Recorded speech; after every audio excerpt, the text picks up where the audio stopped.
السلام علیکم ناظرین، عمار یاسر آپ کی خدمت میں ایک بار پھر حاضر ہے۔ سائفر کیس کا فیصلہ آ گیا۔ طویل ایک سماعت ہوئی 2 روز پہلے، دو روز پہلے ایک رات کو، اور گزشتہ روز صبح سویرے تقریباً 11:30 12 بجے کے بعد عمران خان صاحب کے خلاف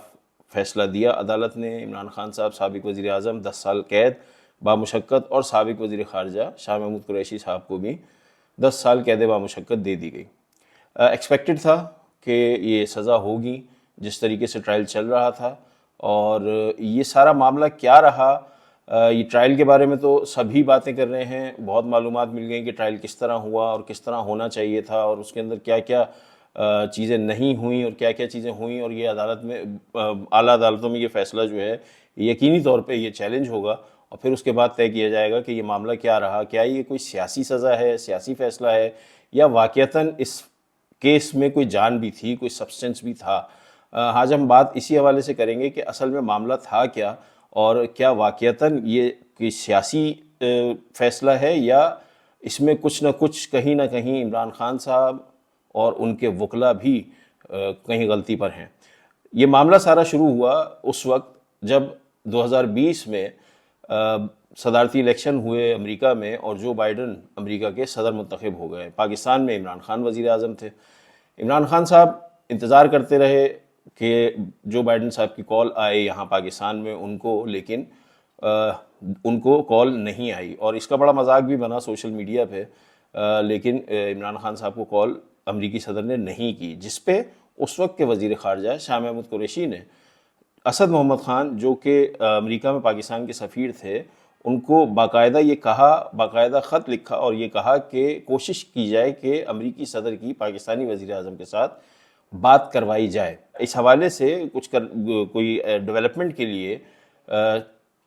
پاکستان کے جو امریکہ میں سفیر تھے اس وقت، اسد محمد خان صاحب، انہوں نے رابطہ کیا ڈونلڈ لو سے، اور ان کی ایک ملاقات ہوئی۔ اس ملاقات میں ڈونلڈ لو اور ان کے درمیان جو گفتگو ہوئی، اس گفتگو کو اسد محمد خان صاحب نے ایک سائفر کی شکل میں پاکستان میں وزارت خارجہ کو بھیج دیا۔ اب سائفر کیا ہوتا ہے؟ سائفر بنیادی طور پہ ایک ٹاپ سیکرٹ ڈاکیومنٹ ہوتا ہے، جو کہ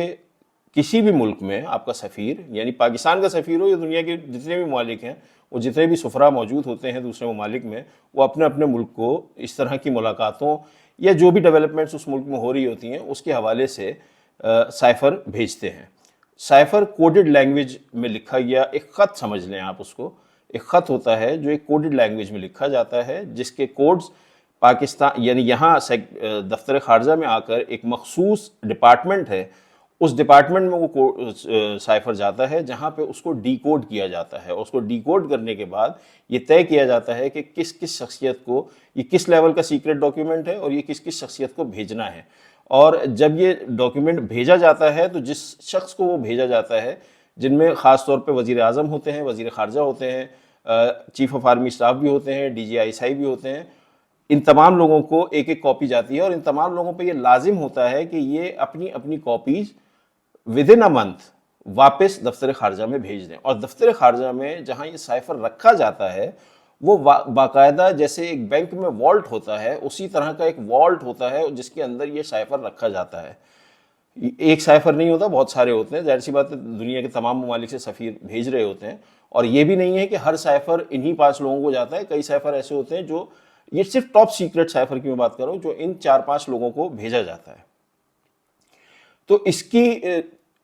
جو آپ یہ سمجھ لیں اس کی امپورٹنس یا اس کی سیکریسی کا اندازہ آپ اس سے لگا لیں کہ جس جگہ یہ رکھا جاتا ہے وہ والٹ ہوتا ہے جس کے اندر یہ رکھا جاتا ہے، جہاں جیسے بینکوں میں جہاں پیسے رکھے جاتے ہیں اور وہ والٹ ہوتا ہے اور وہ اس کا کوڈ ہوتا ہے اس والٹ کو کھولنے کا، اسی طرح یہ سائفر بھی ایک والٹ میں رکھا جاتا ہے دفتر خارجہ کی عمارت کے اندر،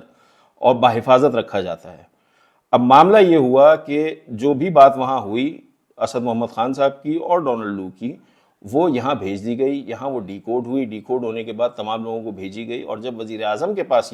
وزیر اعظم عمران خان کے پاس یہ گئی تو انہوں نے اس کو، اس وقت تو شاید کچھ نہیں کیا، لیکن بعد ازاں انہوں نے اس کو ایک پولیٹیکل مائلیج کے لیے استعمال کرنے کا فیصلہ کیا، جیسا کہ کچھ آڈیو کالز میں بھی سامنے آیا، اور انہوں نے اس کو عوام میں لے جا کے لوگوں کو بتانے کا فیصلہ کیا۔ اب بنیادی بات یہ ہے کہ وزارت عظمیٰ کا جب آپ حلف لیتے ہیں تو اس وقت آپ یہ قسم کھاتے ہیں کہ آپ کے سامنے ملک کی سلامتی سے متعلق کوئی بھی خفیہ چیز، کوئی بھی چیز سامنے آئے گی، چاہے وہ خفیہ ہو چاہے نہ ہو، وہ آپ اپنے تک رکھیں گے اور وہ کسی کو بھی بالواسطہ یا بلا واسطہ اس کو آپ بتائیں گے نہیں، کسی کو بھی اس راز کو راز ہی رکھیں گے۔ اور یہ راز یہ حلف تمام عمر کے لیے ہوتا ہے، ایسا نہیں ہے کہ وزیر اعظم کے عہدے سے ہٹنے کے بعد آپ وہ تمام راز کھول دیں، ایسا نہیں ہے، یہ تمام عمر کے لیے حلف ہوتا ہے۔ عمران خان صاحب نے اس پولیٹیکل مائلیج لینے کے لیے اس سائفر کے ساتھ، جبکہ یہ ایک نارمل سائفر تھا، ٹاپ سیکرٹ تھا، لیکن نارمل کنورسیشن تھی، جو کنورسیشن کے نتیجے میں امریکہ میں پاکستان کے سفیر اسد محمد خان صاحب نے وہ اپنی جو گفتگو تھی اس کو انہوں نے تحریر کیا اور لے جا کے وہاں امریکہ میں جو سائفر کا ڈپارٹمنٹ ہوتا ہے وہاں پہ انہوں نے کوڈنگ کروائی اور وہ پھر یہاں بھیج دیا۔ اب اس میں ڈونلڈ لو کی کوئی بات نہیں تھی، انہوں نے اپنے تاثرات اور جو بات ہوئی اس کے حوالے سے پاکستان کی وزارت خارجہ کو آگاہ کیا کہ یہ بات ہے۔ اب اس کے اندر جو چیزیں سامنے آئیں، کیونکہ چیز سامنے آ گئی تو اس کے اندر جب یہ بات سامنے آئی کہ عمران خان صاحب نے کہا کہ امریکہ نے یہ سازش کی ہے کہ تحریک عدم اعتماد کے ذریعے عمران خان کی حکومت کو ختم کروایا جائے، جبکہ ایسی بات نہیں تھی۔ جب اسد محمد خان صاحب نے ڈونلڈ لو سے یہ کہا کہ وہ پاکستان کے وزیر اعظم کے ساتھ امریکی صدر کی کوئی ٹیلی فونک کنورسیشن کروائیں تاکہ جو تعلقات ہیں وہ نارملائز ہوں، ڈونلڈ لو نے ان کو یہ کہا کہ کیونکہ ڈونلڈ ٹرمپ کی کیمپین کے دوران وزیر اعظم پاکستان نے بھرپور حمایت کی تھی اور پاکستانی جو ڈائسپورا وہاں موجود ہے ان کو یہ کہا تھا کہ ڈونلڈ ٹرمپ کو ووٹ دیں، تو اس لیے جو بائیڈن جو ہے وہ کس طرح ان سے بات کر سکتے ہیں، اور آئے روز عمران خان صاحب امریکہ کے خلاف بیان دیتے رہتے ہیں۔ اور انہوں نے یہ کہا کہ اب جو تحریک عدم اعتماد اپوزیشن پیش کر رہی ہے، اگر اس کے نتیجے میں عمران خان صاحب کی حکومت ختم ہو جاتی ہے تو اس صورت میں یقینی طور پر جو دوسری حکومت آئے گی اس کے ساتھ شاید معاملات بہتر ہو جائیں اور جو بائیڈن ان کے ساتھ بات کر لیں۔ گو کہ عدم اعتماد آنے کے بعد اور اس کے منظور ہونے کے بعد شہباز شریف صاحب کے وزیر اعظم بننے کے بعد جو بائیڈن کا فون پھر بھی نہیں آیا، لیکن یہاں سے کوئی خواہش بھی نہیں تھی کہ جو بائیڈن صاحب فون کریں، کیونکہ پولیٹیکلی پھر obviously ان کو بھی نقصان ہوتا۔ یہ ساری بات تھی اور یہ کوئی اتنی بڑی سازش یا کچھ ایسی چیز نہیں تھی، لیکن پولیٹیکل مائلیج کے لیے عمران خان صاحب نے اس سائفر کو لہرایا ایک بات، اور لوگوں کو بتایا کہ اس کے مندرجات کیا ہیں، اور اس کو اپنے طریقے سے اپنا بیانیہ بنا کے اپنے طریقے سے اس کو لوگوں کو بیان کیا، جس کے نتیجے میں یہ ایک تو انہوں نے اپنے حلف کا بریچ کیا، جو اوتھ انہوں نے لیا تھا ایز اے پرائم منسٹر، اس کو بریچ کیا۔ پھر اس کے بعد سونے پہ سہاگا یہ ہوا کہ وہ سائفر جو وزیر اعظم کی کاپی تھی وہ وزیر اعظم ہاؤس سے غائب ہو گیا۔ جب عمران خان صاحب سے یہ پوچھا گیا کہ آپ کا سائفر جو آپ کی کاپی تھی وہ کہاں ہے، تو انہوں نے بولا وہ گم گیا ہے۔ اب یہ اتنا اہم اور سیکرٹ ڈاکیومنٹ، جیسا کہ میں نے بتایا کہ اس طرح کے تمام ڈاکیومنٹ، اس طرح کے تمام سائفرز یہ رکھے جاتے ہیں والٹ میں، تو اگر وہ وزیر اعظم کے آفس سے غائب ہو گیا تو اس کا ذمہ دار کون ہوگا؟ اور پھر ہوا یہ کہ وہی اس ڈاکیومنٹ کے جو مندرجات تھے وہ ایک ایسے بین الاقوامی ادارے میں شائع ہوئے، انٹرسیپٹ میں، جس کی ہمدردیاں، جس کے جو ایڈیٹرز ہیں ان کی ہمدردیاں پاکستان تحریک انصاف کے ساتھ ہیں، تو یہ چیز مزید پختہ ہو گئی کہ یقینی طور پر کوئی اندر کی ہی کارروائی ہے اور یہ سائفر وہاں باہر نکالا گیا ہے۔ اب سائفر جب باہر نکل گیا تو کوڈز، آپ کو اندازہ ہونا چاہیے کہ اگر یہ چیز باہر نکل جائے تو وہ تمام کوڈز جو ہیں، جو تمام کوڈز تبدیل کرنے پڑتے ہیں ورلڈ وائڈ، کیونکہ پھر وہ ڈیکوڈنگ کا معاملہ جو ہے وہ خراب ہوتا ہے، تو پھر وہ سارے کوڈز اور ساری ڈیکوڈنگ ہر چیز پورے ورلڈ وائڈ چینج کرنی ہوتی ہے۔ تو معاملہ جو ہے وہ عام لوگوں کے لیے عمومی طور پر شاید لوگ یہ سمجھ رہے ہوں کہ یہ اتنا سنگین معاملہ نہیں ہے، لیکن بہرحال اس حوالے سے یہ اتنا سنگین معاملہ ہے کہ تمام کورس جو ہیں وہ کرنے پڑتے ہیں۔ اس کے کئی بین الاقوامی وہ مثالیں بھی موجود ہیں۔ سیکنڈ ورلڈ وار میں جب جرمنی کے کوڈز ہی ڈی کوڈ ہو گئے تھے، جس کی وجہ سے جنگ کا پاسا ہی پلٹ گیا تھا، تو یہ چیز لوگوں کو ذہن میں رکھنی چاہیے کہ یہ کوئی ایسا عام معاملہ نہیں ہے، یہ انتہائی سنگین معاملہ ہے، اور کئی تجزیہ کار یہ بات کہتے رہے ہیں کہ یہ معاملہ سائفر کیس عمران خان کے لیے مشکلات کا باعث بنے گا۔ اب سزا ہو گئی ہے، 10 سال کی سزا ہوئی ہے، اور یقینی طور پر ان کی جماعت جو ہے یا ان کے وکلاء جو ہیں وہ جا کر اس کو ہائی کورٹ میں اس کو چیلنج کریں گے، چیلنج وہ کر لیں گے۔ ہو سکتا ہے اس وقت یہ فیصلہ جو بھی ریورس ہوگا یا اسٹے دیا جائے گا وہ اس وقت کی عدالت کا فیصلہ ہے، لیکن امکان یہی ہے کہ میرٹ پہ بھی اگر بات کی جائے تو میرٹ پر بھی سزا کچھ شاید 10 سال نہ بنتی ہو، لیکن کچھ نہ کچھ سزا لازمی بنتی ہے۔ اور عمران خان صاحب کی اپنی غلطی یقینی طور پر ہے اس میں کہ انہوں نے ایک سنگین سیکیورٹی کے معاملے کو، نیشنل سیکیورٹی کے معاملے کو پولیٹیکلی یوز کرنے کی کوشش کی، پولیٹیکلی یوز کیا۔ اور شاہ محمود قریشی صاحب جو 2 مرتبہ وزیر خارجہ رہ چکے ہیں وہ بھی اس میں سب کچھ جانتے ہوئے بھی اس میں شامل ہو گئے، نہ جانے کیسے، میں نہیں سمجھ پایا، لیکن وہ بھی شامل ہو گئے۔ اب معاملہ یہ ہے کہ جب کورٹ میں کیس چل رہا تھا، سائفر کے کورٹ میں کیا ہوا، سائفر کے کیس میں کورٹ میں کیا ہوا، کورٹ میں یہ ہوا کہ جو عمران خان صاحب کے وکلا ہیں، کیونکہ عمران خان صاحب نے تمام اپنے زیادہ تر پارٹی ٹکٹ جو ہیں وہ وکلا کو دیے ہیں، اور عمران خان صاحب کی پیروی کرنے والے تمام ہی وکلا انتخابات میں بھی حصہ لے رہے ہیں، تو وہ انتخابی مہم چلاتے رہے، اور یہاں پر عدالت ان کو بلاتی رہی کہ آ کر آپ گواہوں پر جرا کر لیں، لیکن وہ نہیں آئے، جس کے نتیجے میں پھر عدالت نے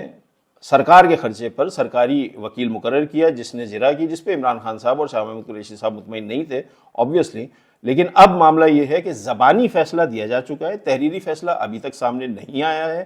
تحریری فیصلہ جب سامنے آئے گا، تحریری فیصلہ جب وکلا کو دیا جائے گا، تو اس کے بعد پھر اسلام آباد ہائی کورٹ میں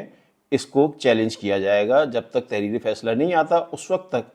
اور جب تک اسلام آباد ہائی کورٹ یا کوئی اور ہائی کورٹ، اسلام آباد ہائی کورٹ ہی ہوگی بیسیکلی، اسلام آباد ہائی کورٹ جب تک اس فیصلے کو معطل نہیں کرتی ہے یا اس کو اسٹے نہیں کرتی ہے، اس وقت تک یہ فیصلہ روبہ عمل رہے گا۔ عمران خان صاحب ایز اے مجرم، شاہ محمود قریشی صاحب ایز اے مجرم جیل میں رہیں گے، اور جیسا کہ کچھ خبروں میں بتایا بھی ہے کہ ان کو جیل کے قیدیوں والا لباس دے دیا گیا ہے، تو اب وہ جیل کے قیدیوں والا لباس لے کے پہن کے رہیں گے وہاں پہ، اور اسی دوران میں ان کے وکلا جو ہیں وہ انتخاب لڑیں گے۔ الیکشن میں کیا ہوتا ہے کیا نہیں ہوتا اب یہ اتنا میٹر کرتا نہیں ہے، اور جو یہ امکان ظاہر کیا جا رہا تھا کہ عمران خان صاحب کو سزا ملنے پر پورا ملک شاید باہر نکل آئے گا، ویسا نہیں ہوا، اور شاید کوئی بھی باہر نہیں نکلا، کسی نے بھی کوئی احتجاج نہیں کیا۔ تو یہ بنیادی فرق ہے آپ کے سوشل میڈیا پاپولیرٹی میں اور آن گراؤنڈ پاپولیرٹی میں، یہی فرق ہوتا ہے، اور یہی فرق ہے۔ اب الیکشن جب آئیں گے تو اندازہ ہو جائے گا کہ عمران خان صاحب کی آن گراؤنڈ کتنی پاپولیرٹی ہے، کتنے وہ پاپولر ہیں، اور کتنے وہ ووٹ حاصل کر پاتے ہیں۔ آلدو کہ ان کے لیے اس میں کوئی دو رائے نہیں ہے کہ ان کی جماعت کے لیے یہ مشکل ہو گیا ہے انتخابات میں کس طرح حصہ لیں جب ان کے پاس سمبل نہیں ہے، الیکشن سمبل نہیں ہے، اور ان کی جماعت کے خلاف کارروائیاں بھی ہو رہی ہیں، اس میں بھی کوئی دو رائے نہیں ہے۔ لیکن بہرحال یہ خود بلائی ہوئی بلا ہے، آپ نے خود اپنے اوپر آ بیل مجھے مار والا کام کیا تھا، تو اس کا نتیجہ بہرحال یہی نکلنا تھا۔ لیکن ایک چیز کہ 2018 میں انتخابات سے پہلے ایک وزیر اعظم کو سزا ہوتی ہے، نواز شریف صاحب، اور کچھ چند روز پہلے ہی 13 یا 14 جولائی کو وزیر اعظم نواز شریف صاحب نے آ کے وہ دیا تھا، اپنی گرفتاری دی تھی لندن سے، اور اسی طرح اب سے 7-8 دن بعد، غالباً 7-8 دن بعد الیکشن ہے، اور اس سے پہلے ایک اور وزیر اعظم کو سزا ہو گئی ہے۔ اس کو آپ سیاسی سزا کہیں، اس کو آپ پاکستان کی سیاست کہیں، اس کو آپ یہ کہیں کہ تاریخ کا پہیہ بہت تیزی سے گھوم رہا ہے، واٹ ایور، لیکن بہرحال یہ ایک حقیقت ہے، اور